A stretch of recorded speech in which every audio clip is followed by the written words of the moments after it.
So I think one important thing to think about when we define SyNC is that it's a combination of imaging and clinical parameters. So typically a patient has minor stroke or TIA ipsilateral to a carotid lesion, and there is no alternative hypothesis that would explain the TIA. For example, the patient does not have atrial fibrillation, the patient does not have strokes in other circulations, and in addition, there are imaging features that make it look like an unstable plaque. And what do I mean by that? Usually the plaque will be irregular, usually it will be low density, there may be ulceration in the plaque, there may be hemorrhage in the plaque, the plaque may be quite thick, but as the definition suggests, SyNC, it is non-stenotic. So it's not resulting in 50% or higher stenosis. So it's a combination of the imaging features and the clinical features put together. In the world of SyNC, at the current moment, guidelines don't exist. And one should think of it as investigational, and one should think of it as that we need to generate the evidence, especially in light of recent products.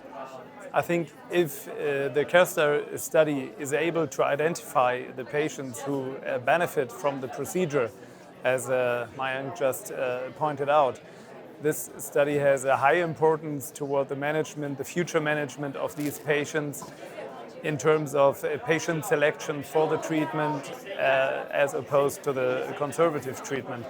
And if we're lucky to guide this trial and to follow these patients for 36 or even to 72 months over the whole study period, we might be able to contribute to the current guidelines also by identifying high-risk, low-risk groups and also risk factors for the intervention itself. Based on our experience, stenting is preferred over medical management in cases where imaging and clinical findings are consistent towards symptomatic embolic plaque. And the question that comes next is which is the appropriate kind of treatment, which stent to place, what matters most. Is it the stent design or the kind of access and delivery system? Because in an unstable situation, you want to do as little harm as possible.